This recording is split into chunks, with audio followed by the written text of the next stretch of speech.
Mais uma vez, é um prazer enorme recebê-los em nossas casas. O nosso comandante de hoje, quem vai tocar a nossa palestra, quem vai dar início à navegação, é o Dr. Marcos Cruvinel, que além de um amigo muito querido, é um mergulhador prata da casa, começou a fazer os cursos dele na Mar-a-Mar desde criancinha, mas ele está aqui hoje não é como mergulhador, é como médico. O Marcos foi formado pela UFMG, especialista em medicina interna, medicina intensiva, clínica de dor e anestesia. Além da experiência que ele tem, vou dizer que o meu amigo é um nerd total.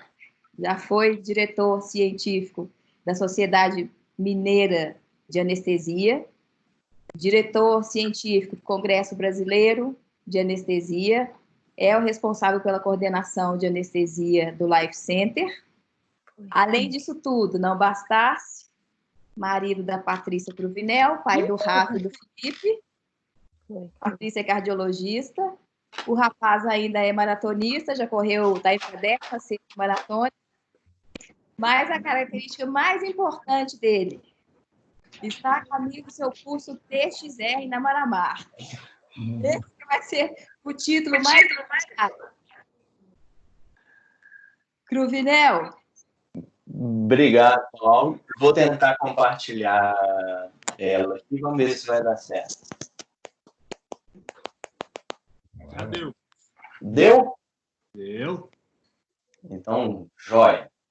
Eu queria, então, começar elogiando essa iniciativa da Mar-a-Mar, porque tem sido muito legal a gente nesse isolamento social, a gente sem poder mergulhar, sem poder ter uma convivência maior, a gente ter à noite, uma vez por semana, pelo menos, uma oportunidade de encontrar, ter uma... Alô, vocês estão me escutando? A gente está te escutando, só não estamos escutando. Okay. Então, sim. Então, ótimo. Então, essa iniciativa é excelente. Semana passada nós tivemos uma apresentação espetacular do Zocrato sobre o André Doria, e agora, na próxima terça-feira, ele voltará a apresentar para a gente. Espero que, assim, tenho certeza que será sensacional, igual foi a da semana passada, sobre os U-Boats. Deixa eu perguntar para vocês, a tela do PowerPoint está a tela inteira aí para vocês ou está... Não está a tela inteira? Não, tem que dar um F5 aí. F5?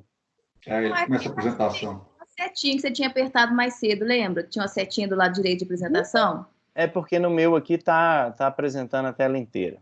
Deixa eu tentar descobrir aqui Eu vou começar de novo.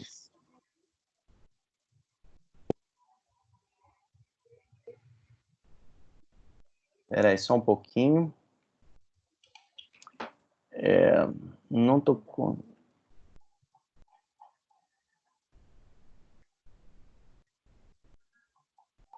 Foi para vocês ou não? Não, né? Não, foi só a tela do seu computador. Eu não tô sabendo. A apresentação tá aberta. Nós está indo compartilhar ela. Aí, Cruvinel, aí mesmo, clica aí. Marcos, se você não tiver compartilhado, compartilha a área de trabalho inteira e bota a sua tela na apresentação que funciona. Agora vai. Aê! Nada como alguém que entende chegar aqui e dar uma bronca, né? Então vamos lá. Então, terça-feira, o que eu queria dizer é que terça-feira nós teremos essa apresentação aí do Zocrato, então tá feito o convite. Semana passada foi sensacional. Essa semana que vem eu tenho certeza que vai ser melhor ainda. É muito importante, a Paula pediu para reforçar isso, que vocês entrem no link, no site, e deem o feedback. Para ela está sendo super valioso esse feedback. Quem for lá e dar o feedback vai estar concorrendo também ao curso de Ciência do Mergulho. Temos aí a Mar-a-Mar para os próximos 15, 20 dias, uma programação intensa de cursos online. Então, são todas essas opções aí, eu tenho certeza, eu já fiz alguns deles, eu tenho certeza que vocês vão aproveitar bastante, gostar muito, aproveitar que está tudo meio parado e fazer uns cursos online que vai valer a pena. Hoje, então, nós vamos falar aqui sobre medicações e mergulho. É uma dificuldade muito grande, um desafio para mim, como seria para qualquer outro falar desse assunto, porque existe uma carência muito grande de trabalhos e de estudos científicos que vejam como que a farmacodinâmica, a farmacocinética, enfim, como que essas medicações de uso diário da maioria das pessoas, elas se comportam no ambiente do mergulho. Então, a gente tem poucos estudos, a maior parte é opinião pessoal, né? E num ambiente, no mergulho, que é muito dinâmico e se tratando de opinião pessoal, muitas vezes o que a gente fala hoje, amanhã já não está valendo mais. Então é bom a gente estar sempre atualizando aí as informações, porque isso muda muito rápido. O que eu conto que vai me ajudar a fazer essa tarefa ser menos árdua com a experiência aí de 25 anos lidando com pré-anestésico, onde que nós temos uma situação que não é muito diferente, ou pelo menos tem similaridade, da avaliação pré-anestésica com a avaliação pré-mergulho e com as recomendações, com as dúvidas que os pacientes têm de medicações antes de uma anestesia, com as medicações antes do mergulho ou antes da atividade física. Então, eu acredito que essa experiência vai me ajudar a vencer esse desafio. Um pouquinho de como que a gente chegou até aqui. Quando a gente foi fazer o curso de medicina do mergulho da DAM, foi uma coisa que eles perguntaram para a gente lá, essa foto é lá em Bonaire, como queiram, o que a gente estava fazendo lá. E isso tem a ver com o que eu estou fazendo aqui agora. Eu e a Patrícia, quando nós começamos a mergulhar e fazer as viagens de mergulho, nós percebemos que existia uma demanda e uma carência muito grande de informação, e as pessoas queriam saber, e elas perguntavam, e elas chegavam para a gente, um casal de médicos mergulhando num grupo que às vezes não tinham outros médicos, né? Às vezes via um pouco no meu cabelo branco e falava assim, esse aí deve saber. Então, era muito comum as pessoas virem perguntar para a gente algumas coisas, e a gente percebeu que a gente tinha que entender mais daquele assunto, para poder dar uma informação mais precisa e mais fidedigna. Então a gente foi começando a estudar e isso acabou evoluindo, assim, digamos, descontroladamente. A gente começou a estudar avaliação pré-mergulho, depois medicações com mergulho, depois doença descompressiva, como prevenir, como diagnosticar, como tratar, fizemos curso, e aí nós estamos aqui agora conversando sobre isso. Foi essa a nossa trajetória. Só salientar que a gente não é médico hiperbárico, aquele que fez a formação formal em medicina hiperbárica. É importante dizer também que eu não tenho conflito de interesse nenhum, né? Eu não tenho nenhuma ligação com nenhuma certificadora, não tenho ligação nenhuma com nenhuma operadora, não tenho ligação nenhuma com nenhuma escola de mergulho ou fabricante de equipamento, nem nenhum laboratório farmacêutico. Esse estudo... então, antes de passar para as perguntas que foram feitas, eu vou falar um pouquinho da importância do assunto, coisa rápida. Esse estudo que está aí na tela, em 2011, eles viram que 57% das pessoas, dos mergulhadores, antes de dar o passo do gigante aí, tinha ingerido algum tipo de medicação. Eu vou arriscar dizer que está subestimado. Eu acredito que seja muito mais do que 57% das pessoas fez uso de algum medicamento antes de pular na água. Daí a importância muito grande da gente entender as implicações dessas medicações que a gente toma e o mergulho. Então, além de ser uma situação muito frequente usar a medicação e mergulhar, ela também é uma dúvida muito frequente. Tanto os mergulhadores têm dúvida, eu pude presenciar isso, sou testemunha, quanto os instrutores também têm dúvida, e para falar a verdade, a maioria dos médicos também tem dúvida. É muito difícil que você ache um médico que domine esse assunto e que te vá falar com firmeza sobre essas interações entre as medicações que são usadas e o ambiente de mergulho. Então, esse assunto é de extrema relevância, a gente está tentando aqui ver se traz um pouquinho de informação para todo mundo. Uma coisa que, só voltar aqui, porque eu esqueci de falar, uma coisa que me chamou atenção é que é o seguinte, é muito comum o mergulhador omitir a informação das medicações que ele toma, e ele faz isso por receio de ser limitado de alguma forma. Por outro lado, a falta de informação, às vezes, das operadoras e dos instrutores, faz com que eles tenham cautela e, às vezes, diante de uma situação em que o mergulhador toma alguma medicação, eles sejam, realmente, eles impõem alguma barreira, algum limitador, e isso vai criando um círculo vicioso de tal maneira que o mergulhador não fala que toma, porque ele tem medo de que seja limitado, e realmente, se ele fizer isso, então vira uma bola de neve, e o instrutor, às vezes, ou o guia, ele é visto numa situação em que, ele é colocado numa situação em que só depois que houve um incidente, uma fatalidade ou algum problema, que ele descobre que aquele mergulhador fazia uso de alguma medicação e ele não teve o tempo adequado para se planejar caso acontecesse alguma coisa naquela situação específica. Ele é pego de surpresa, uma pegadinha do malandro. Bom, dito isso, uma outra coisa que eu tenho que salientar é que a medicação por si, ela é responsável por uma parcela pouco significativa das fatalidades.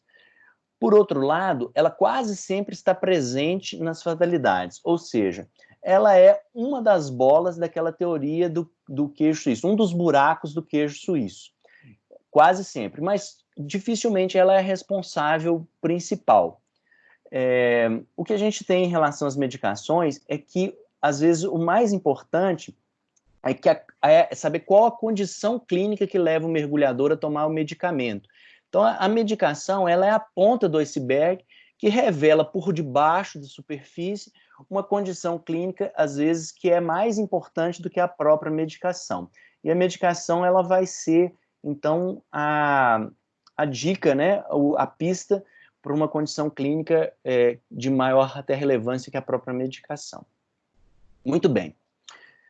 Feitas essas considerações iniciais, eu vou começar a responder aqui algumas perguntas que foram enviadas. E a primeira delas que eu selecionei, assim, essa estratégia, é bom salientar, essa estratégia de enviar as perguntas, eu tenho duas notícias. Uma boa é porque ela funcionou super bem, e a ruim é que eu não vou conseguir responder todas as perguntas. Então, eu selecionei algumas que eu achei que fossem de mais relevância.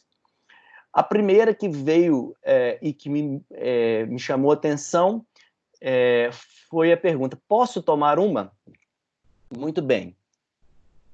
O uso do álcool nas viagens de mergulho e nas situações de mergulho, ele é muito comum. Esse trabalho de 2012, ele mostrou que 78% dos mergulhadores faziam o consumo de álcool na noite anterior a que ele mergulhava. 26% fazia o consumo de álcool no dia que ele mergulhava, ou seja, antes de mergulhar. Imagino eu que fossem mergulhos à tarde ou à noite e que o consumo do álcool foi na hora do almoço ou de tarde, e 26% dos mergulhadores entrevistados falaram que já tinham mergulhado tendo consumido álcool ou faziam isso com regularidade. E nesse mesmo trabalho mostrou que 18%, ou quando eles faziam o teste do bafômetro, 18% estaria na condição de que ele não seria considerado apto a dirigir, mas ele mergulhou. Então a gente vê que é uma pergunta realmente de bastante relevância. Então, o que a gente pode falar sobre essa situação? Um dos problemas que o álcool causa é a desidratação silenciosa. Por que é silenciosa? Porque o mergulhador ele não vai ter aquela noção que ele está desidratado. Ele está desidratado, mas ele não percebe isso. E o problema disso no ambiente de mergulho é que o ambiente de mergulho ele já é propício à desidratação, então, muitas vezes o calor, a ingestão de água é limitada. Então, essa desidratação silenciosa, ela potencializa a desidratação que já é muito comum no ambiente de mergulho, e a desidratação é considerada uma das causas, ou tem sido relacionada ao aparecimento de doença descompressiva, ou pelo menos uma agravação, um agravamento maior da doença descompressiva. Um outro problema que todo mundo fica preocupado é com a acentuação da narcose. E isso realmente é uma consideração muito importante a ser feita, porque vão se somar os efeitos do nitrogênio, do CO2 e do álcool, potencializando a narcose. Mas muito antes da narcose, uma coisa que eu gostaria de chamar a atenção de vocês é a perda de habilidades cognitivas. Nós não estamos falando de narcose ainda, nós estamos falando de uma situação prévia, anterior, mais discreta, mais sutil. Essa perda de habilidade cognitiva, ela pode ser responsável por uma tomada de decisão errada, uma capacidade de raciocínio não adequada e, principalmente, um retardo, às vezes, na tomada de atitude ou de uma decisão em momentos que tempo pode ser fundamental. Então, a perda da habilidade cognitiva, ela muitas vezes acontece sem que haja uma percepção clara por parte do mergulhador que aquilo está ocorrendo. E isso, para mim, é de fundamental importância. E a outra situação é a ressaca. A ressaca é aquela condição em que o nível sanguíneo, sérico do álcool ele já passou, mas os efeitos que o álcool produziu no organismo ainda estão presentes, né? Seria no dia seguinte ao consumo. O que a gente tem, então, de recomendação? O consumo excessivo de álcool ele é proibido, não combina com o mergulho, então nós vamos considerar que não se deva consumir excessivamente o álcool numa viagem, numa situação de mergulho.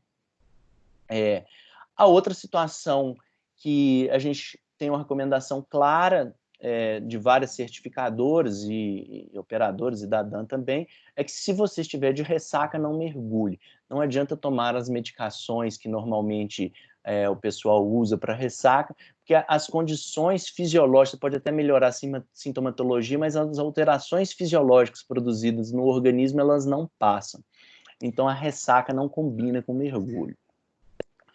E aí o uso, então, o consumo de álcool ele está autorizado, obedecendo algumas regrinhas que vocês vão ver que, sabendo usar, não há de faltar, como diria um professor meu de biologia.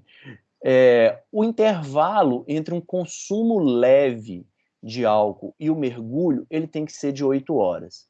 O que é consumo leve? Ora, a variabilidade individual é muito grande, então o consumo leve para um é meia taça de vinho, para outro é 2 taças de vinho. Uma garrafa inteira não é consumo leve para ninguém, como também várias latinhas de cerveja não é.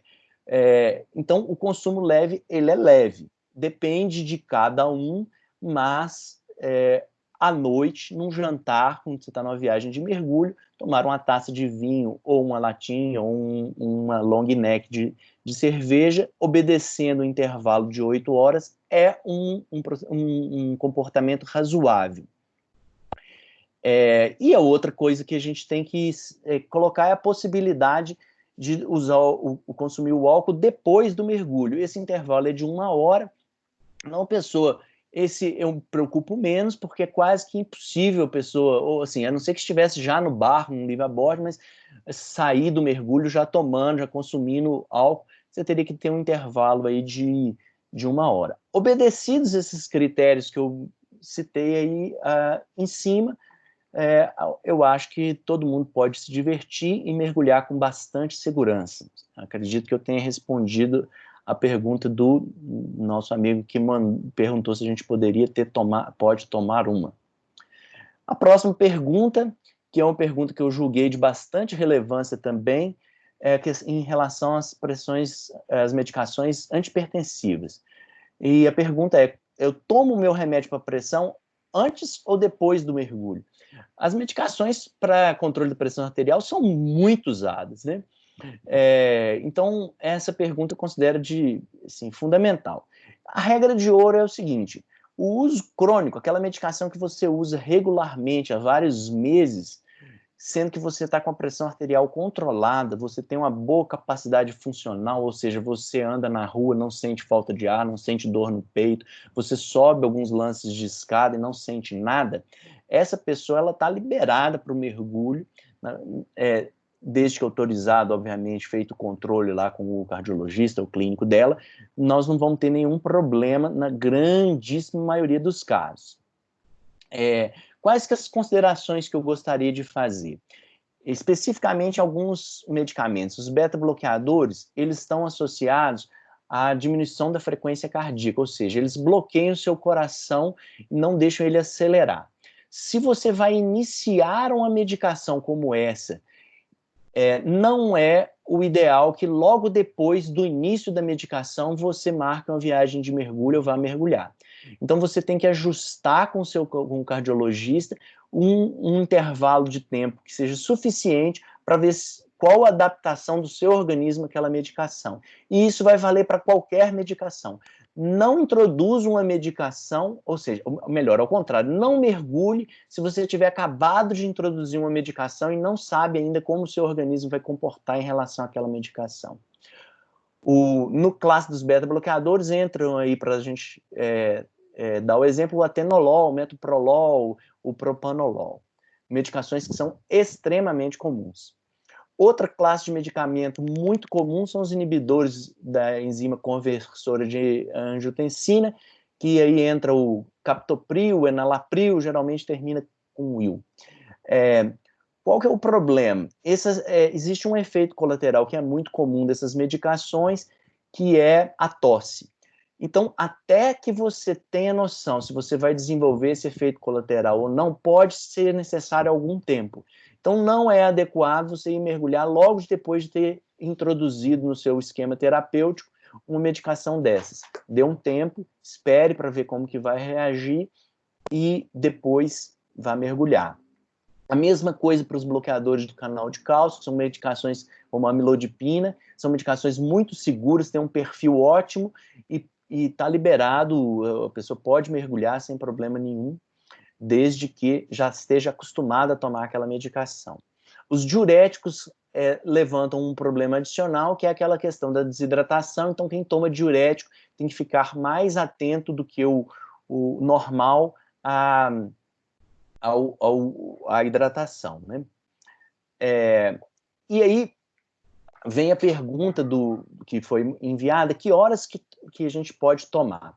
E essa é uma pergunta que, se tivesse sido feita para mim, para exemplificar o que eu falei lá no início, que as coisas vão mudando, é uma pergunta que, se tivesse sido feita para mim em outubro do ano passado, era uma resposta, hoje eu já dou outra resposta, porque saiu um trabalho em outubro do ano passado mostrando que os pacientes se beneficiam quando eles tomam as medicações de pressão que são usadas uma vez por dia, à noite. E isso eu posso, com certa segurança, transportar para o ambiente do mergulho. O ambiente do mergulho, eu vou falar isso repetidas vezes, é um ambiente hostil. É hostil porque pode haver enjoo, pode haver vômito, o consumo de líquidos não é adequado, pode estar quente, a água pode estar fria, você levanta rápido, você carrega cilindro, você faz manobra de valsalva, são várias coisas que acontecem e a gente não quer que isso aconteça exatamente na hora que a pressão, quer dizer, que a medicação para pressão, ela está no pico de ação dela. Então seria razoável, é uma boa ideia, quem toma medicação uma vez por dia, tomar isso à noite, ao jantar, para que na manhã do dia seguinte a concentração, o efeito já esteja regular e que essas outras alterações que acontecem no mergulho, elas não se somem com o pico do efeito da medicação. Então, essa é uma recomendação que eu estou fazendo por transferência, mas com certa segurança, porque já está sendo recomendado isso para qualquer um que toma medicação para antihipertensivo uma vez só por dia. Tá certo?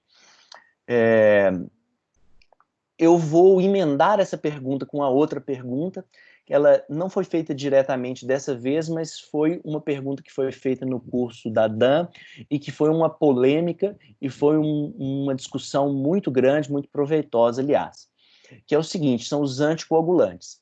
Até pouco tempo atrás, mas muito pouco tempo mesmo, e ainda hoje, na opinião de vários, o mergulhador, a pessoa que toma o anticoagulante, ela não pode mergulhar.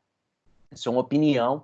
Essa opinião vem mudando. O número de pessoas, o número de médicos que acha que existe a possibilidade de quem toma o anticoagulante mergulhar vem aumentando, desde que isso seja feito com muito critério.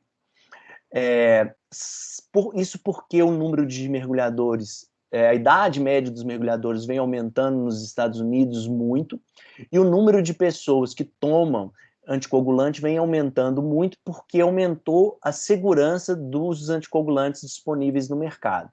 Então, esses anticoagulantes podem ser usados para fibrilação atrial, por exemplo, para trombose, que às vezes a pessoa teve a trombose e tem que usar o anticoagulante por muito tempo, e às vezes em pacientes que foi feito uma ponte de safena ou foi colocado um stent, por exemplo, também pode ser que seja necessário o uso prolongado do anticoagulante, certo? Qual que é o risco que a gente corre?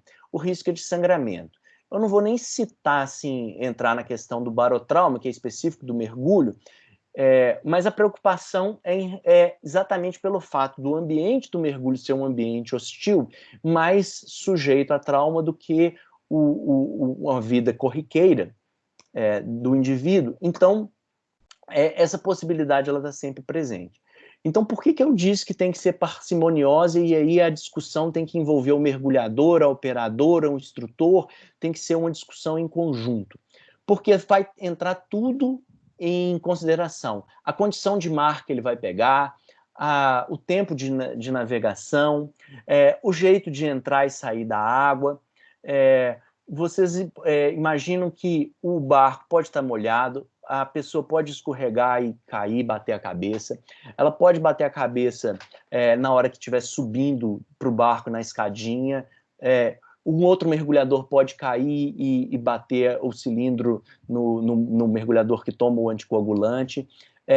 Pode haver, inclusive, uma situação em que ele está andando em terra e escorregue e bata a cabeça ou tem algum trauma, e isso pode levar a um risco maior de sangramento.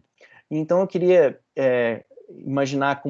raciocinar com vocês o seguinte: uma pessoa que toma o anticoagulante, quando ele bate a cabeça em algum lugar, sempre nós vamos ficar com aquele fantasma de que pode estar acontecendo o desenvolvimento de um hematoma intracraniano. Esse hematoma, no início, ele pode ser silencioso e quando aparecem os primeiros sintomas, o intervalo entre o surgimento dos sintomas e a abordagem médica, essa janela terapêutica é uma janela, às vezes, estreita. E eu digo o seguinte, não é levar em algum atendimento médico qualquer, é algum lugar que tenha uma estrutura maior, uma estrutura de tomografia, de neurocirurgia, de CTI, e isso, então, passa a gente ter que levar em consideração diversos aspectos da operação de mergulho. Vou citar aqui um exemplo, abrolhos. Abrolhos pode até ter um mar calmo, ser uma entrada na água tranquila, mas vamos supor que o mergulhador for fazer o passeio lá no farol e na volta ele escorregou num cocô de passarinho e bateu a cabeça em algum lugar. Ora, aquilo vai ser um drama porque vai sempre ter aquela possibilidade de desenvolver um hematoma e o tempo entre o acidente e ele, ou a tomada de decisão de procurar uma assistência médica e efetivamente ter assistência médica, às vezes é muito prolongado. E isso aí vale para outras situações que estão ficando cada vez mais comuns, Por exemplo, o mergulhador que tem uma obstrução de carótida ou o mergulhador que tenha uma obstrução da coronária, né? Seja um coronariopata, por exemplo, tenha feito uma ponte de safena ou tenha implantado um stent. Vamos supor que ele esteja num livre a bordo, numa área remota. Ele amanhece e queixa-se de um desconforto epigástrico. Ora, pode ser desde nada até um infarto em andamento. Quando você está numa área muito remota, isso vira um drama, porque a pessoa, ao queixar, ela sabe que aquilo ali tem uma implicação muito grande, às vezes ela tende a não queixar no primeiro momento, espera para ver se vai melhorar ou não, e também a pessoa que ouve a queixa, ela sempre vai ficar na dúvida, ela fala assim, olha, não tem como eu resolver isso aqui, então a gente vai ter que procurar uma assistência médica.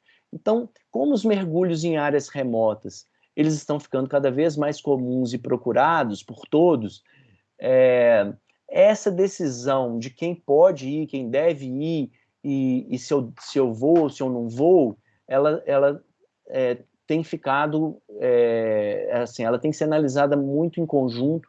Então, o uso de anticoagulantes é uma situação delicada, que até bem pouco tempo era proibitivo, agora eles estão liberando, desde que seja feita uma escolha muito criteriosa do local de mergulho. Próxima pergunta que me mandaram, que é uma pergunta extremamente interessante, e essa aqui cai naquela prateleira de que dificilmente o mergulhador ou a mergulhadora vão falar que tá usando, que é o inibidor de apetite. Então, eu posso mergulhar tomando inibidor de apetite? E eu vou aproveitar essa pergunta do inibidor de apetite e botar na resposta uma série de outras que foram colocadas tudo no grupo dos estimulantes do sistema nervoso central. Eu vou começar com as drogas psicotrópicas, que seriam os antidepressivos e ansiolíticos. Qual que é o principal medo que se tem? Essa classe de drogas aumentar a probabilidade de uma narcose grave ou aumentar a probabilidade de uma narcose. E esse trabalho é um trabalho muito interessante que mostrou que o uso crônico de antidepressivo e o uso crônico de ansiolítico não aumenta em absolutamente nada. Vocês veem que as duas linhas, espero que vocês estejam conseguindo ver aí, as duas linhas no centro, a cinza mais clara e a cinza mais escura, elas estão quase igual. Isso é a média da profundidade que o mergulhador entrou em narcose. Então, não faz diferença no usuário crônico de antidepressivo e ansiolítico, não tem uma incidência de narcose crítica maior. Vocês veem que a variabilidade individual, a susceptibilidade individual é mais importante do que o uso do ansiolítico e antidepressivo. E, óbvio, está aí no gráfico claro que quanto mais profundo o mergulho, maior a chance de você ter a narcose e também a mistura de gás que você está usando. Então, essa é uma informação que saiu, esse trabalho de 2017, então um trabalho recente, que traz muita tranquilidade para as várias pessoas que mergulham e usam antidepressivos e ansiolíticos. Então, está ok você mergulhar desde que o uso seja regular e crônico, você faça uso dessa medicação no longo prazo. Aonde é que nós vamos ter problema? Quando a pessoa vai usar pela primeira vez ou depois que ficou muito tempo sem usar e vai retomar o uso.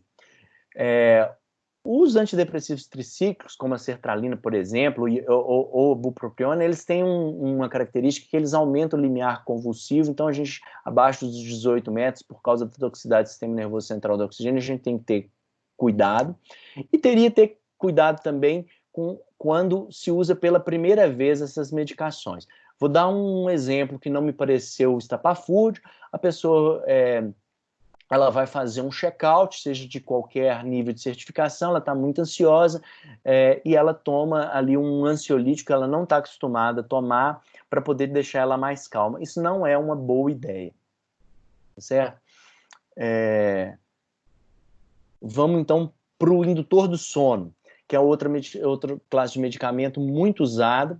Os indutores do sono, eles são muito usados e vai valer aquela regra que o uso regular crônico de longo prazo, ele também está autorizado, não existe um grande problema quando a pessoa já está acostumada a usar o indutor do sono. Aonde que a gente tem que ter muito cuidado? Quando ela vai ser usada pela primeira vez ou depois de muito tempo sem usar. Vai valer aquela questão da performance cognitiva que eu falei para o álcool, vai valer para os indutores do sono aqui. Então eu vou colocar duas situações que eu acho que são bastante possíveis para a gente caracterizar isso melhor. Vamos supor que o mergulhador vai fazer uma viagem internacional, longa, um voo longo, ele está indo para o Egito. Então ele quer tomar um remédio para poder dormir no avião. São 12 horas de voo ou mais. Ele vai chegar lá, vai pegar a mala, vai para o hotel, vai fazer o check-in, vai mergulhar talvez só no dia seguinte. Ele respeitou inteiramente a meia-vida da medicação. Quando ele for mergulhar, ele já não vai ter efeito dessa medicação mais. Está perfeitamente aceitável esse uso. Agora eu vou colocar uma outra situação que talvez não fosse uma boa ideia. O mergulhador vai para Arraial do Cabo, uma viagem aqui de ônibus, e aí chega ali depois da Cabana da Mantiqueira, ele resolve tomar um remédio para dormir e a viagem ser mais tranquila. Ele toma um remédio por volta de 00:30, 1h da manhã, e 8h da manhã talvez ele esteja no barco, esteja dentro d'água.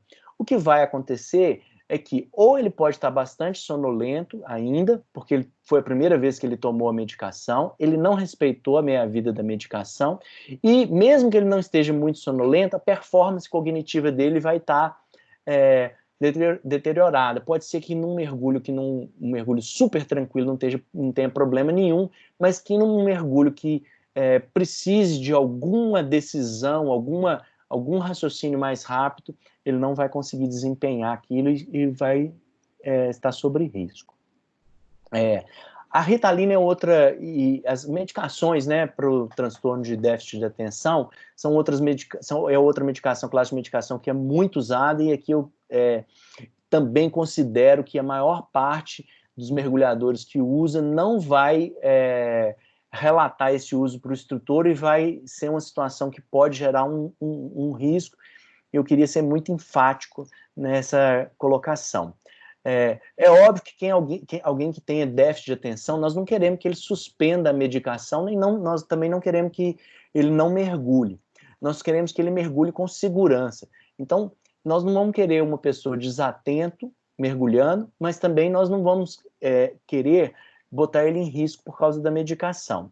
A Ritalina, como um estimulante do sistema nervoso central, ela aumenta a toxicidade ao oxigênio. Então, o que é extremamente relevante o cálculo da profundidade máxima operacional, ele tem que ser conservador. Então, é fundamental que o uso dessa medicação seja relatado para o guia ou para o instrutor, para que haja um controle melhor do instrutor na hora do planejamento do mergulho e fique mais atento à questão da flutuabilidade. Às vezes dá uma margem de segurança maior, o grupo vai numa profundidade, o mergulhador vai 1 metro, 2 metros, um pouquinho para cima. Então, é muito importante que quem usa Ritalina, ou usa o Venvance, ele relate isso, e o instrutor e o guia que está levando aquele grupo saiba dessa informação, porque isso pode fazer muita diferença. Uma outra medicação que é muito usada, eu não consideraria nenhuma medicação, porque ela está presente em vários produtos que a gente, alimento e bebidas, que a gente consome, é a cafeína. A gente tem cafeína no café, no chocolate, no chá, na Coca-Cola, em várias medicações como a Neosaldina, o Excedrin, e por aí vai. A cafeína, ela é muito utilizada por quem pratica atividade física, e aí nesse mesmo grupo vão entrar os termogênicos, né, aqueles pré-treino, para poder aumentar a sua tolerância à atividade física.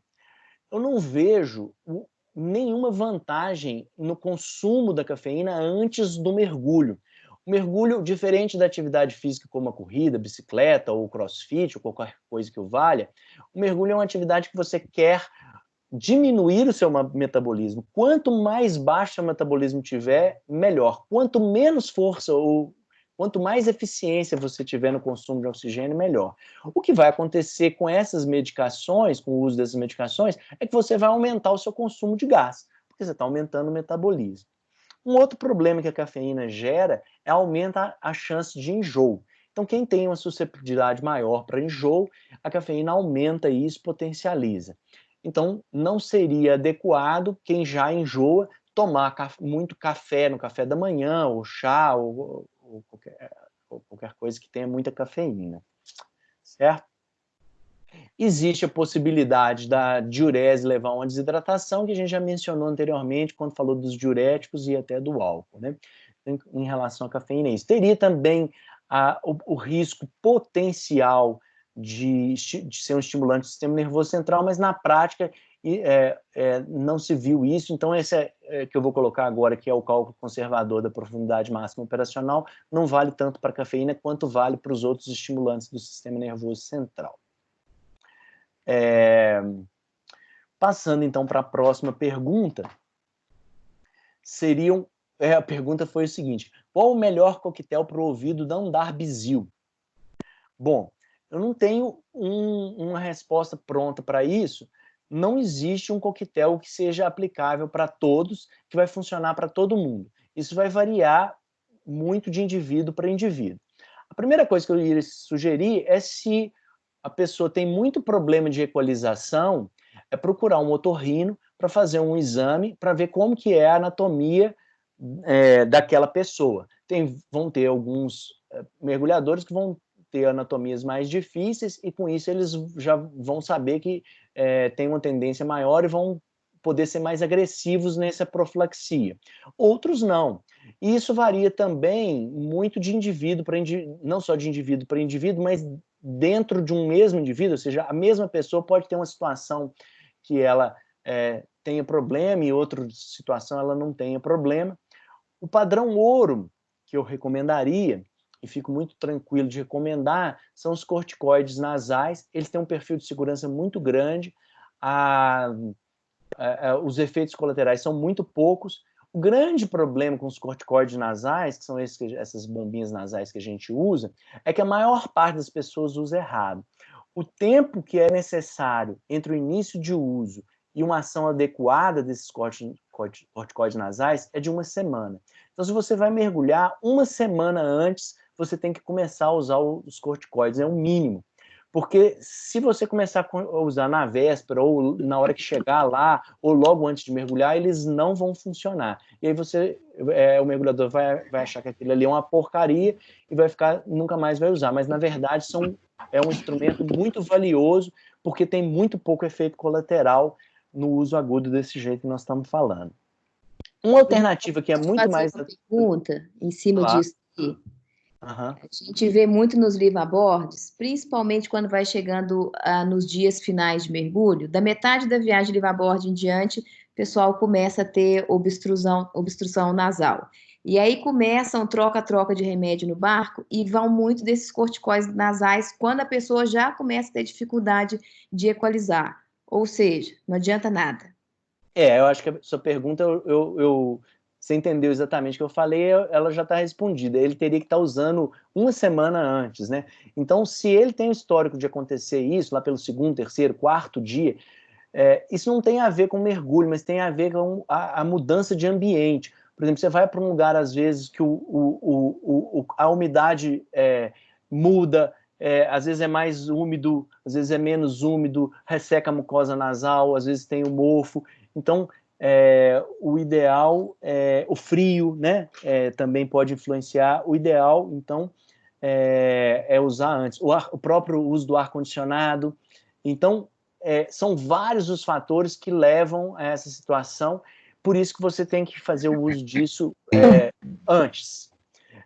Como eu ia dizendo, a alternativa que é mais atrativa para a maioria são os descongestionantes nasais, aqueles que você pinga a gota ali no nariz, às vezes até logo antes do mergulho. Eles são muito atrativos porque eles funcionam muito bem. Eles fazem uma vasoconstrição nasal muito efetiva e rápida. Então, eles tem uma ótima ação num primeiro momento. Qual que é o problema desses descongestionantes nasais que quase todo mundo que estuda eles no mergulho passou a não recomendar? É que depois que o efeito dele passa, e o efeito dele é fugaz, porque ele é tópico, a concentração é baixa, ele é absorvido e metabolizado, aquele vaso sanguíneo que estava fechadinho, ele abre e abre muito mais, ele fica muito mais vascularizado do que ele estava antes. É o que a gente chama de efeito rebote. E muitas vezes esse efeito rebote, ele acontece ao longo do dia. Então no primeiro mergulho foi tudo bem, ele desce no segundo mergulho, está tudo bem, na subida do segundo mergulho ou no mergulho da tarde, ele vai ter um problema de vasodilatação, e aí você põe em risco a possibilidade do barotrauma. Então, os descongestionantes nasais, apesar de serem muito utilizados e uma alternativa muito atraente, eles não são recomendados por causa disso que eu falei. A opção é a pseudoefedrina oral. E isso tem alguns estudos, eu chego com certa tranquilidade para recomendar, porque tem alguns estudos que já mostraram a segurança dela no mergulho. Comprimido, você toma pela boca. Nos Estados Unidos e em alguns países da Europa, você tem a pseudoefedrina pura. Então você vai lá e compra na farmácia a pseudoefedrina e toma. O ideal seria tomar 2 horas antes do mergulho. Ele tem uma ação prolongada, não tem esse efeito rebote. Aqui no Brasil nós não temos apresentação comercial da pseudoefedrina pura. Acaba que então a gente vai usar a pseudoefedrina e vai consumir ao mesmo tempo alguma outra medicação que você não queria. Para citar um exemplo, é o Tilenol Sinus, que você vai tomar o Tilenol Sinus por causa da pseudoefedrina, mas vai acabar ganhando um paracetamol que você não queria tomar, às vezes pode até ter uma alergia ou alguma outra contraindicação. Então nós temos essa limitação de não ter a pseudoefedrina pura, mas às vezes quem viaja para o exterior muito pode, se tiver oportunidade, pode comprar e fazer olhar a data de validade lá, fazer um pequeno estoque para poder fazer nas viagens de mergulho. É uma alternativa boa. Então minha recomendação, eu não vou recomendar isso para todo mundo, como eu falei, é muito individual, cada um tem que analisar a sua situação, mas se eu fosse para responder a pergunta, o coquetel, seria o uso do corticoide nasal começando uma semana antes e a pseudoefedrina 2 horas antes do mergulho. Eu acho que você está bem coberto em relação a essa situação de dificuldade de equalização e vasoconstrição nasal. Eu vou responder essa última pergunta, não é a última pergunta, eu vou responder essa pergunta e depois dela eu vou abrir para a galera que está online fazer algumas perguntas. Tem muito mais perguntas, mas eu queria dar preferência, que a gente já tem 45 minutos aí que eu estou falando, eu vou responder essa, e aí então quem quiser fazer uma pergunta já vai falando para a Paula e sinalizando para a Paula, para ela coordenar isso aí, enquanto eu respondo essa pergunta que eu selecionei, a última pergunta que eu selecionei. E a pergunta foi: qual é a melhor fórmula para não enjoar? Vocês viram que as perguntas, ainda bem que elas foram feitas todas por amigos, né? Porque se fosse por inimigo eu estava fulminado. Mas a gente cai então na questão da prevenção de náusea e vômitos. E aqui também, talvez tenha uma surpresa para a maioria de vocês. A primeira escolha é o PET de escopolamina, aquele adesivo que você compra e põe atrás da orelha. Ele chama, tem algumas apresentações, uma delas é a Scopoderm.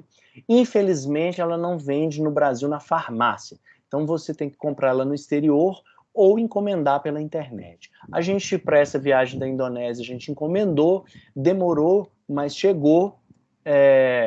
Eu queria experimentar, assim, queria ver como é que ia funcionar na Patrícia, que ela tem uma cinetose muito grande, e ela funciona da seguinte maneira: é um PET que vai, um adesivo que vai liberando a escopolamina aos poucos, e você tem que colocar algumas horas antes de você entrar no barco, né? E ela dura por várias horas, às vezes 72.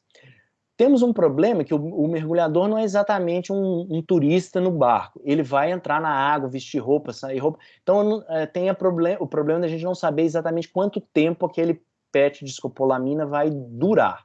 Mas, pelo menos para a primeira entrada no barco, que já é muito importante isso, você já vai ter um efeito legal da medicação. Se você colocar ela na noite anterior, ela já vai absorvendo, de tal maneira que no dia seguinte, na hora que você entrar no barco, for fazer o seu deslocamento, ele já está funcionando. E mesmo que saia, por exemplo, no primeiro mergulho, alguma coisa uma boa parte daquela medicação já foi absorvida e vai te proteger ali durante um tempo. Como eu disse, a única senão é que a gente tem que encomendar pela internet e comprar, e aí às vezes demora, no nosso caso que demorou quase um mês para chegar. A droga de segunda escolha, a classe de drogas de segunda escolha são os antihistamínicos, né? Que aí entra a meclizina e o dimenidrato, que é o Dramin e o Meclin. São drogas que são muito boas para tratar a cinetose também. E aqui fica o meu alerta seguinte: o problema que a gente tem com elas é a sonolência, que às vezes é uma sonolência excessiva. Então, quem nunca tomou tem que experimentar antes. Então, toma uma dose antes, fora de uma viagem de mergulho, no final de semana, para poder ver qual que é o grau de sonolência que a pessoa vai ter com aquela medicação. Tem gente que não tem sono nenhum, tem gente que tem muito sono, e também uma outra coisa que vai levar um pouquinho de tempo é você ajustar a dose que vai ser adequada para você. Às vezes 25 miligramas para uma pessoa é o suficiente, às vezes para outra 50, às vezes para outra é 100. E vai depender também de qual encrenca que você está entrando, porque depende da condição de mar, do tempo de deslocamento. Isso tudo o próprio mergulhador vai ter que ir aprendendo com ele mesmo como que é o melhor esquema de tratamento. Então, as drogas que nos trabalhos, elas mostraram eficácia na prevenção de náusea e vômitos provocado pela cinetose, né, que é o motion sickness, são a escopolamina como primeira escolha e os antihistamínicos como segunda escolha, e podem ser associados em caso seja necessário. Uma droga que é muito, muito, muito, muito utilizada, praticamente toda viagem de mergulho eu vi algum mergulhador tomando, é o ondansetrona, que o nome comercial mais comum é o Vonal, o Nalzedron. Eu sei que eu não vou conseguir aqui convencer uma pessoa que toma Vonal a várias viagens de mergulho, que não tem enjoo, de que tem trabalho na literatura mostrando que ela não funciona e que quando estudaram em duplo cego, o efeito dela é o mesmo que o placebo. Isso eu não vou conseguir convencer, mas é a verdade. A ondansetrona, ela não funciona, ela pode ser muito boa para situações de toxemia, como intoxicação alimentar, ou então enjoo por causa de medicações, mas ela não funciona adequadamente, ela não funcionou nos trabalhos para a cinetose, motion sickness, ou seasickness. O que pode ser até uma boa notícia para quem está acostumado a tomar Vonal e toda vez, apesar do Vonal, passa mal, que significa o seguinte, que realmente existe chance de melhorar porque estava tomando a medicação que não era a mais adequada. E aqui, então, mostrando esse trabalho, no grupo aí vocês vão ver que a diferença do ondansetrona para o placebo não teve diferença estatisticamente significativa. E uma coisa que eu queria ressaltar com grande intensidade é que o Plasil não deve ser usado. O Plasil é uma droga que tem efeito colateral em 25% das pessoas que tomam. A gente, em anestesia, já aboliu o uso do Plasil há muito tempo. 25% é uma incidência muito alta de efeito colateral. A gente não usa, não recomendo. Se tiver alguma pessoa mergulhando e falar que for tomar o Plasil, com muito jeitinho, vá lá e convença ela de que é melhor não tomar, vamos pensar melhor, porque a incidência de efeito colateral é muito grande. Tá certo? Então, eu vou descompartilhar a tela aqui agora, vamos ver se vai dar certo, para a Paula... abrir para ver. Saiu a tela? Já tá. Vocês estão me vendo aí? Saiu a tela. Saiu a Saiu tela. já. Então, perfeito. Eu fico aí à disposição. Se alguém quiser fazer alguma pergunta, algum comentário. Não, já fizeram. Deixa a Paula ler ali o chat ali. Então tá, porque eu não prestei atenção em nada. Não tem... O primeiro comentário aqui é a questão de usar a escopolamina na esposa como cobaia. É isso mesmo?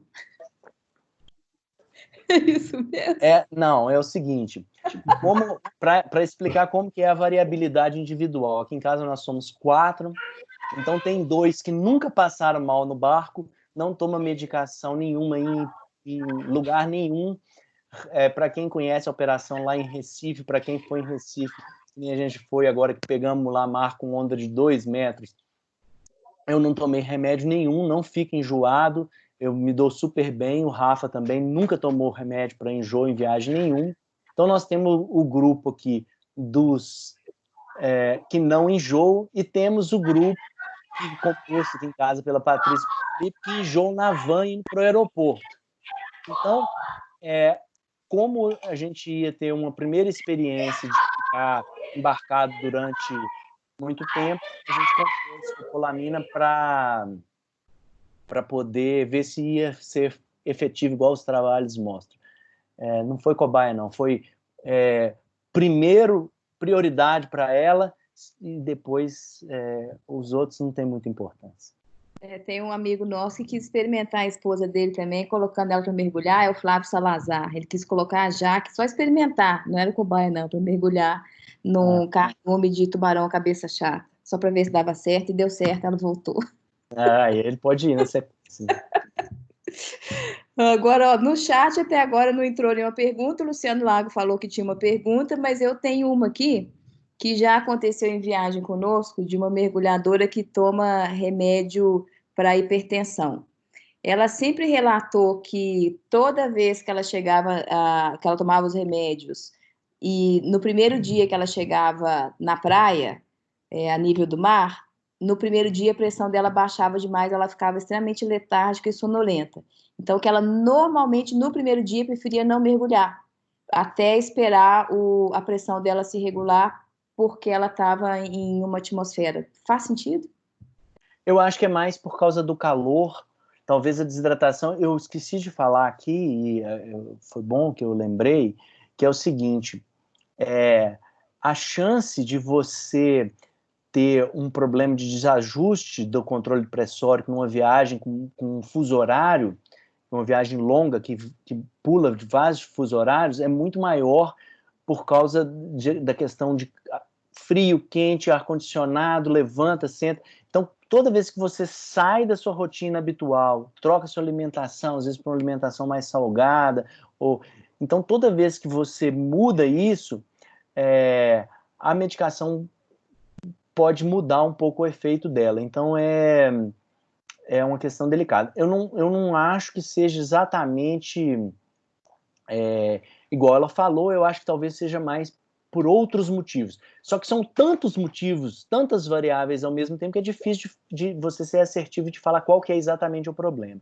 Uma coisa que poderia acontecer, eu poderia sugerir, é essa troca para o período noturno, porque aí o pico de ação da medicação vai acontecer enquanto ela já está dormindo, no outro dia de manhã cedo ela acorda, é uma coisa que tem se recomendado, e eu acho que faz sentido, eu gostei dessa recomendação.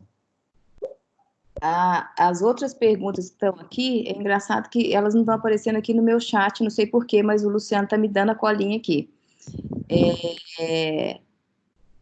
Já temos alguns colegas mergulhadores com Covid-19. O que esses mergulhadores precisam saber ou ter atenção para quando voltar a mergulhar?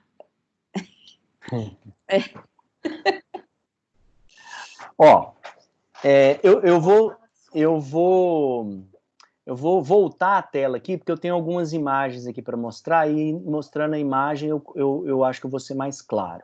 Então, nós vamos ver aqui se vai dar certo. Não é isso que eu quero mostrar, mas espera aí que eu chego lá.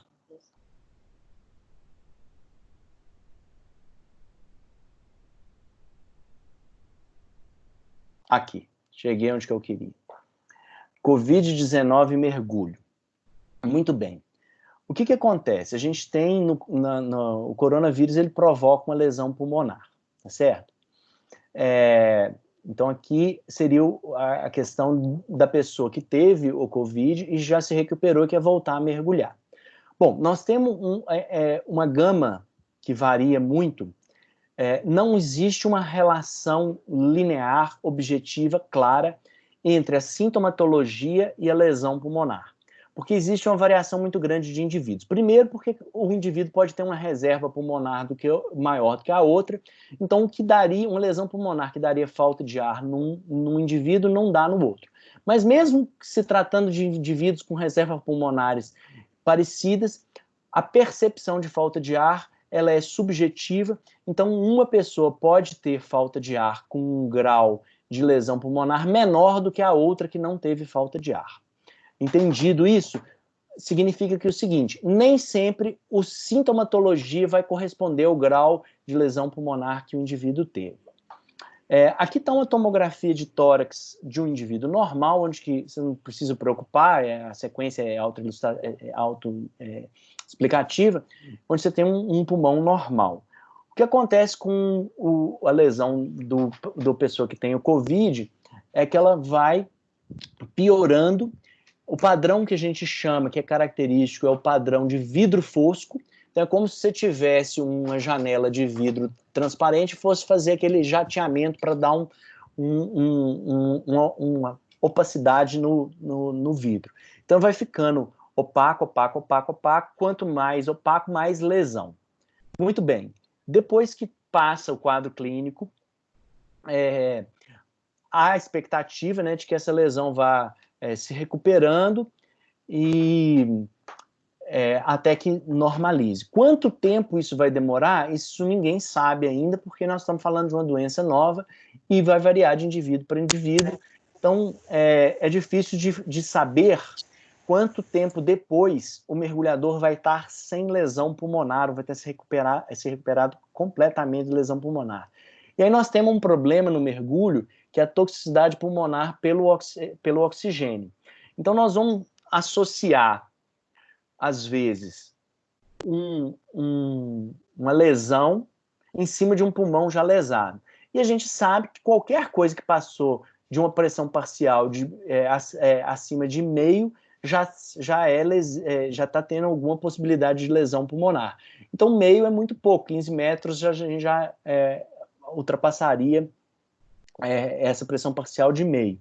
Então, até que se prove o contrário, eu imagino que a ADAM e as outras órgãos vão se posicionar ainda a respeito disso, mas até que se prove o contrário, algum mergulhador que teve uma sintomatologia, que achou que teve o Covid, vamos supor que, mesmo que ele não tenha precisado ir para o hospital, vamos supor que ele teve uma tosse seca forte, muito intensa por vários dias, ele chegou a ter algum grauzinho de falta de ar, ele teve febre, ele teve mal-estar, teve cefaleia, mesmo que ele tenha ficado em casa, mesmo que ele não tenha feito o exame, e ele se recuperou completamente, não esteja sentindo nada agora, se ele acredita que a possibilidade dele ter tido Covid foi muito grande, eu acredito que seria prudente ele fazer o exame, uma avaliação pulmonar, para ver se existe algum grau de lesão pulmonar em atividade ou se essa recuperação já foi completa. Porque, às vezes, esperar um pouquinho, retardar um pouquinho a volta para o mergulho pode significar ele continuar mergulhando para o resto da vida ou não. Isso é uma pergunta que a gente não tem a resposta ainda, mas é mais uma preocupação do que uma orientação. Então, a pessoa pode fazer o teste, por exemplo, depois, agora começou a ficar mais disponível da IgG, se a IgG der positiva, a gente vai saber que ele teve contato com o vírus, se ele teve uma sintomatologia muito sugestiva, você pode ter certeza que algum grau de lesão pulmonar ele teve, mesmo que ele não tenha tido falta de ar, e então ele precisa saber como que está o pulmão dele antes dele voltar a se expor a pressões parciais de oxigênio muito elevadas. E aí vai o uma preocupação maior ainda para a turma que mergulha com pressão parcial de oxigênio fixa, né? Porque esse ainda vai ficar submetido a 1.0, 1.1, 1.2 durante um tempo maior ainda, né? Temos outras perguntas aqui. Qualquer pessoa pode tomar pseudoefedrina? Só antes de eu passar para essa pergunta, está respondida essa questão da lesão pulmonar? Alguém quer fazer alguma outra consideração? Porque, na verdade, nós estamos falando de um negócio muito recente e... Cruvinel, quando você fala exame, é fazer um raio-x do pulmão com o médico? Não, o raio-x do pulmão não vai adiantar para nada, vai ter que fazer a tomografia de pulmão. Tomografia mesmo, tá, beleza. Então, acho que está respondida, né? A pseudoefedrina, existe um problema, uma consideração que é o seguinte: a pseudoefedrina é um vasoconstritor, então ela vasoconstringe a mucosa nasal, mas ela também aumenta a pressão arterial. Então, quem não está com a pressão controlada não pode tomar pseudoefedrina. Tem que estar com a pressão muito bem controlada e o ideal seria que a pessoa medisse a pressão antes de tomar a pseudoefedrina. Eu imagino que, assim, é uma coisa que eu recomendo para todo mundo que faz o controle da pressão arterial, é andar com aqueles aparelhinhos de pressão que hoje vende em farmácia e você vai para qualquer lado. Eu levo, apesar de não ser hipertensa, eu e a Patrícia sempre levamos com a gente, né, em todas as viagens que a gente faz. Então, porque é sempre uma possibilidade de você querer saber se a pressão está baixa ou alta, e às vezes até no barco. Então, antes de tomar a pseudoefedrina, essa pergunta foi uma pergunta excelente, e eu deveria ter mencionado isso lá na apresentação. Ok, eu vou pedir para o Luciano Lago assumir as perguntas do chat, porque o chat está dando algum pau para mim aqui agora começou a aparecer, mas o meu chat está dando pau. Lago, começou a aparecer para mim aqui agora. Nossa, tem uma fila de perguntas. Jesus. Tem uma pergunta do... Luz, apareceu aqui. Posso assumir? Beleza. Manda ver, Paulo. Apareceu. Leonardo Público quer saber sobre dores no ouvido, após muitos dias de mergulho, se o Alegra D é bom para essas situações. O Alegra, ele é uma mistura, então, do vasoconstritor com o antialérgico. Então, ele pode ser muito bom, porque se ao longo da viagem o que a pessoa está desenvolvendo é um quadro de rinite alérgica, que como eu disse, é muito comum as pessoas desenvolverem rinite alérgica em viagem, porque sai do ambiente da casa delas, às vezes até por ambientes que não são de mergulho. Você vai, a gente às vezes vai para um lugar que está frio, no inverno em outro país, o ar frio que você respira, às vezes 0 graus, 1 grau, isso provoca rinite alérgica, e às vezes a diferença de umidade. Então, se no decorrer da viagem a pessoa começar a apresentar sinais de que está com rinite, o Alegra D vai funcionar muito bem, porque ele tem o antialérgico e o descongestionante nasal. Não usaria o Alegra D como profilático, aquela medicação que você, antes de mergulhar, sem saber o que vai acontecer, você já toma, porque eu daria preferência para usar o corticoide nasal, que eu acho que vai funcionar tão bem quanto e tem menos efeito colateral. Respondido, Léo? Se não tiver respondido, daqui a pouco... Sim, muito obrigado, bem respondido. A outra pergunta do Alan Canavarro é se a C-Band, aquelas pulseirinhas de punho, que tem um botãozinho que fica pressionando o punho, se você recomenda. Tem muito em farmácia dos Estados Unidos. São medidas não farmacológicas. Eu não sei te falar se ela funciona ou não funciona. Isso é muito... depende muito. Se a pessoa acredita que funciona, ela provavelmente vai funcionar. Se a pessoa não acreditar que não vai funcionar, ela não vai funcionar. As medidas, a gente precisaria de um estudo, assim, comparando uma pulseirinha com a outra, uma que não faz nada, outra que faz, alguma coisa desse tipo, e a gente não tem. Então, eu não tenho elemento nenhum para falar que aquilo ali funciona, um elemento fisiológico para falar que aquilo ali funciona. De medida não farmacológica, que fica claro que faz diferença, é o seguinte, a questão de tarefas que precisam de concentração de foco visual, elas promovem um enjoo muito mais do que as não tarefas. Então, por exemplo, isso aí todo mundo sabe que ler no carro vai enjoar mais. E o problema, às vezes, do mergulhador é que ele precisa montar o equipamento e isso são tarefas que exigem um foco visual muito intenso e isso vai enjoar ele mais do que se ele ficar parado olhando para o horizonte. Então, às vezes, vale a pena tentar ver se monta o equipamento antes do barco sair, para quem tem muito, eu acho que era uma boa ideia, ou então pedir para alguma outra pessoa montar, não sei. E passar a viagem, a travessia, né, o deslocamento olhando para o horizonte. Isso aí funciona. A outra coisa que funciona é você ir para o lugar do barco que balança menos e que tem menos cheiro de diesel, querosene, sei lá o que eles usam. Ok, a outra pergunta é a respeito da escopolamina oral, tipo Buscopan. Daria para usar também além do adesivo? Daria. O problema do Buscopan, o Buscopan composto, ele vai ter a dipirona junto com a escopolamina. Então, você vai estar tomando uma dipirona que você não quer tomar, não precisaria tomar, e ela está indo junto ali, igual o que eu mencionei do Tilenol Simples. O Buscopan Simples, que é a escopolamina pura, o que vai fazer diferença dele pro PET, pro adesivo, é que ele é uma paulada de uma vez e a duração é menor. Então, a chance de você ter efeito colateral é muito maior. Os efeitos colaterais com o Buscopan Simples não são raros. Então, por isso, a preferência pelo PET. Mas eu não deixo de falar que poderia ser uma tentativa, só aquela recomendação de que, se for o caso, toma um Buscopan, experimenta o Buscopan para ver se você não vai ter muito efeito colateral, problema com ele, em alguma oportunidade antes, né? E é muito comum, uma droga muito comumente usada, então a maior parte das pessoas já em algum momento tomou, né?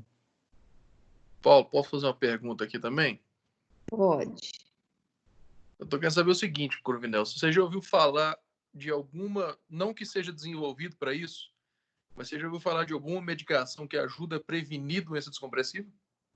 Por algum motivo ou por outro? Tem várias medicações. A que eu vou te recomendar é o chocolate amargo, acima de 85%. Ele tem um efeito anti-inflamatório espetacular, de tal maneira que o consumo, isso tem trabalho científico, o consumo de flavonoide, ele faz com que o seu organismo reaja de maneira melhor à formação de bolhas e que a possibilidade de você ter uma doença descompressiva, sintomática, desenvolver sintomatologia, seja muito, muito menor.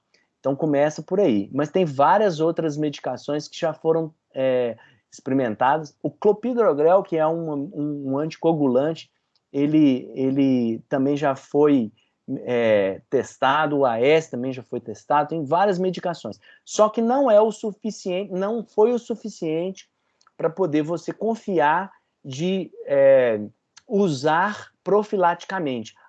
O risco-benefício acaba que é maior. O que não tem risco nenhum é o chocolate 85%. Então, recomendo para todo mundo o uso do chocolate 85% antes dos mergulhos, principalmente os descompressivos. Beleza, valeu. Outra pergunta do Luciano Lago. Pessoa que teve dengue, o que tem que observar antes de mergulhar? Se não estiver mergulhando com dengue, entendeu? Tem gente que mergulha com dengue, né? Principalmente em check-out. Em check-out ainda por cima. A esposa, tá, gente? A esposa cobaia mergulhou com dengue. É o seguinte, A dengue, ela dá uma mialgia. Eu não tive nada a ver com esse check-out aí, viu? Não. A dengue, ela dá uma mialgia muito intensa. Então, quem está com um quadro de dengue tem que esperar melhorar, e às vezes a melhora é lenta, 15, 20 dias, um mês, dá um cansaço muito grande, piora a náusea, já existe a possibilidade de ter, inclusive, hepatite por dengue. Então, a dengue e mergulho não combinam. Tem a possibilidade de ter a plaquetopenia, e aí, então, por exemplo, um trauma seria péssimo. Então, a dengue, quem tem dengue tem que esperar um pouco e depois que tiver recuperado, sem sintomatologia, uns 15, 20 dias, um mês, aí ela pode mergulhar novamente. Se tiver tido uma queda muito grande da plaqueta, é bom fazer um exame para checar, para ver se a plaqueta já voltou para o normal. A outra pergunta, Roberto Kling. Pessoa que passou por cirurgia cerebral, pode mergulhar normalmente? Então, a pessoa que passou por a cirurgia é talvez o menos preocupante. O preocupante é qual que é a doença de base que levou a essa cirurgia. Por exemplo, uma clipagem de um aneurisma cerebral. A pessoa, se for um aneurisma que não foi roto, que não teve sangramento nem nada, a pessoa pode mergulhar normalmente depois, sem problema nenhum. Às vezes a pessoa que teve até a cirurgia por causa de um tumor, também, se depois da cirurgia ela não teve sintomatologia nenhuma, ela pode mergulhar. A grande questão dos problemas neurológicos é a convulsão. Quem teve convulsão, seja por cirurgia ou por qualquer outro motivo, e precisou tomar anticonvulsivante, ele tem uma regra básica que é o seguinte: em uso de anticonvulsivante não se mergulha. O risco-benefício não justifica. Uma convulsão pode acontecer a qualquer momento e ela, debaixo d'água, tem um potencial de fatalidade muito grande. Então, quem usa anticonvulsivante não pode mergulhar. Quem já parou de usar o anticonvulsivante tem que esperar um prazo de 5 anos, essa é a recomendação da DAN, um prazo de 5 anos, sem crise convulsiva, até poder voltar a mergulhar novamente. Até bem pouco tempo atrás, quem tinha tido uma crise convulsiva era proibido de mergulhar para sempre. Agora eles já flexibilizaram, para usar uma palavra que está na moda. A última pergunta que entrou aqui foi do Popó, perguntando qual atividade física é indicada para o mergulhador. Musculação, corrida, o que você indica? Eu não tenho uma resposta para essa pergunta. Eu acho que qualquer atividade física ela vai ajudar o mergulhador. Por exemplo, fortalecimento muscular ele é super importante, bem como a parte aeróbica, aí poderia ser qualquer um desses, como, por exemplo, corrida, bicicleta, qualquer um desses ajudaria. Então, eu não acho que tenha, particularmente, não acho que tenha uma atividade física que vai beneficiar mais o mergulhador do que a outra. Eu acho que todas vão acabar tendo um efeito muito positivo, e o mergulhador, eu sugiro que ele se mantenha ativo fisicamente, né? Bom, no chat, pelo menos não estou vendo mais pergunta aqui, embora meu chat esteja dando alguns bizios. Ô, Paulo, só uma perguntinha rápida que eu postei aí no chat. Ô, Cruvinel, faltou o mais importante. Qual que é a dose do chocolate? O chocolate é bom por causa disso. O chocolate é bom por causa disso, Homer. A dose que você conseguir comer tá ótima, né? O problema, a limitação vai ser o preço. E o gosto? Cruvinel, eu tenho uma pergunta. Fala, Leandro. Olha só, teve uma vez que eu fui mergulhar em Arraial do Cabo e teve uma sessão de mergulhos no sábado, eu estava bem cansada. No domingo de manhã, na pousada que a gente estava, tinha um guaraná tipo um suco de guaraná.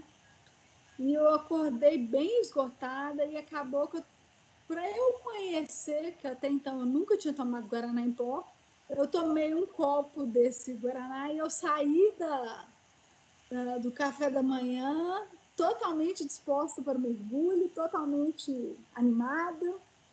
E ouvindo a sua palestra agora, eu fiquei interessada em saber o seguinte, até onde vale a pena, talvez, camuflar isso na linha da cafeína, até onde que isso mascarou, às vezes, algum cansaço extremo que não valeria a pena mergulhar, entendeu? Entendi. A cafeína tem esse efeito, né? E você poderia ter tomado 2 xícaras de café, ou um chá, ou cafeína em cápsula, né? Ou guaraná, como você tomou. Eu não acho que você se colocou em um risco muito grande, porque, na verdade, ela aumenta a tolerância ao exercício, mas ela não te coloca em uma situação que você vá conseguir ir muito além do seu limite. Porque senão era fácil, quando fosse correr uma maratona, por exemplo, eu entupia de cafeína e pronto, aí eu ia poder fazer o tempo que eu quisesse. Não, a fadiga, ela retarda um pouquinho a fadiga, mas a fadiga vem. Você pode ter certeza disso. Tá certo, muito obrigada, viu? Mais uma pergunta. O que você leva de medicamentos de urgência em suas viagens, especialmente em locais remotos? Nossa Senhora. Tipo Recife. A minha esposa está respondendo aqui que é uma outra mala. É muita coisa. É muita coisa. Assim, eu tenho uma lista, eu faço uma lista e aí eu checo a lista eu tenho um checklist, igual esse que a Maramá manda pra gente, o checklist de equipamento, de roupa, eu tenho um checklist de medicamento, e eu tô com ela aqui, cadê? Tava por aqui, perto. Peraí, só um pouquinho que eu vou pegar aqui e vou mostrar. Eu levo isso aqui, ó.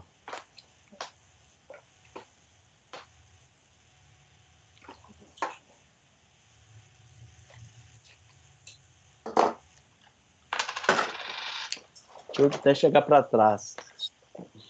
Eu levo isso aqui, ó,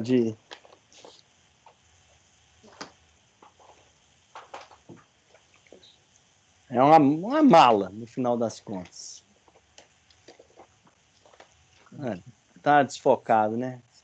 Mas é muita coisa. Eu tenho uma lista. É só você tirar o seu desfoque de fundo aí que você consegue mostrar a mala para nós. Então, peraí. A outra pergunta, enquanto você não mostra a mala. Implante coclear. Uma pessoa operada com prótese. Não, você tem que tirar o desfoque. Não estou conseguindo. A próxima pergunta é qual? Implante coclear. Uma pessoa operada e com prótese pode mergulhar? Eu não sei nem o que é implante coclear. Aí vai ter que passar por uma avaliação do otorrino. A princípio, o implante de prótese coclear, se não mexeu na tuba auditiva, é um bom sinal. E aí eu aproveito para esses dispositivos, de uma maneira geral, a gente vai precisar ver com especificação com o fabricante se ele pode ser submetido ao aumento da pressão. Por exemplo, marca-passo pode, desfibrilador pode, mas, na verdade, a gente não sugere a pessoa mergulhar com isso por causa do problema de base que ela tem, não por causa do dispositivo em si. Então, o implante coclear, a gente precisaria ter uma liberação do otorrino para poder mergulhar. A princípio, não me parece que seja uma contraindicação absoluta. Ok. Luciano Lago, tem mais alguma pergunta aí no chat que eu não estou vendo? Paula, tem sim. Tem uma aqui sobre aparelho de amplificação auditiva. Não.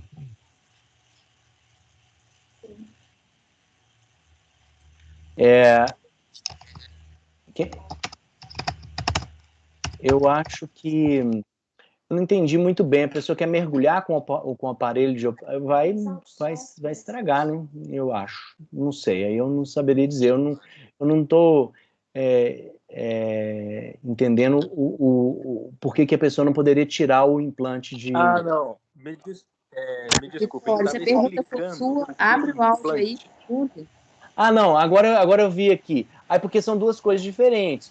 O implante coclear, você não tira, ele é implantado lá dentro, você não tira. O aparelho de audição você tira. Então são duas coisas completamente diferentes. Agora eu entendi a pergunta. Esquece essa do aparelho de amplificação auditiva, que não é o caso. Ele perguntou foi da outra coisa, do implante coclear. Isso. Por hora foram essas perguntas. Eu depois quero uma cópia desse checklist aí para ver se eu consigo ir na farmácia e comprar metade desses medicamentos. Mas fiquei bastante satisfeito com as respostas. Ô, Luciano. Principalmente a questão do Covid. A última vez, a moça da farmácia virou para mim e falou assim: olha só, fica tranquilo que se o senhor não usar, guardando a notinha, o senhor pode trazer aqui de volta, a gente troca. Ô, Cruvinel, você vai ser preso, hein? Eu estava num barco no México e chegou a patrulha de inspeção de droga e eles fizeram um scanner para verificar droga no barco. O scanner apitou no barco. Aí o que eles pediram? Pegar todos os remédios de mergulho e trouxesse para um local só. Eles passaram o scanner novamente. Aí deu negativo, porque o problema era tanta efedrina que tinha no barco. O que aconteceu dessa última vez, eu estava com tanta medicação, porque nós éramos 3, né? E ainda levei uma sobra, né? Porque, sei lá, né? Então, eu estava com muito remédio. Então, eu cheguei aqui e falei assim, nós vamos ter que dividir a muamba. Vai ter que ir um pouquinho em cada mala. E aí eu saí dividindo na mala de todo mundo. E o povo me xingando aqui porque eu estava ocupando a mala dos outros. Eu falei assim, eu vou ser preso com esse tanto de remédio aqui, eu vou ser preso. Porque era um tanto que não dava para falar que era para consumo individual. Né? Bom, eu acho que pelo chat aqui não tem mais nenhuma pergunta. O Vitório, já te cutuquei aí, se a pergunta for sua, você pode abrir seu áudio e perguntar. Acho que é isso. Ele está dizendo aqui que o microfone dele está pifado, mas que está ok. É isso, Vitório? Isso, tá bom. Oi, Cruvinel, acho que acabou, então, acabaram-se as perguntas no chat. Se tiver alguma pergunta, o Luciano Lago lê para nós, porque o meu parou aqui geral. Se foi isso, vou agradecer muito a presença dos nossos quase 60 ouvintes aqui, mergulhadores. Agradecer pela sua pesquisa, mais uma vez, sua disposição em estar trazendo informação e esclarecimento para a comunidade de mergulho. Obrigada, Cruvinel. Obrigada, pessoal. Obrigada a você, Moram. Obrigada ao Marcos. A minha conclusão é que a gente tem que viajar com você sempre. Mais seguro, né, Marcelo? É bem mais seguro, velho. A Maravilha pode soltar o calendário e botar um xizinho onde que o Cruvinel tá indo, né? Eu acho que a gente tem que fazer uma campanha. Vamos, Cruvinel! Toda viagem agora você está recapturado. Papai Noel apareceu. Obrigadão, Marcão. Obrigado, Paulo. Foi muito bom. Acho que ele acontece alguma coisa. Ele está pronto para todas as coisas que acontecem na viagem também, né? Tá pronto para tudo, a gente nunca tá, né, Zocrato? A gente tenta.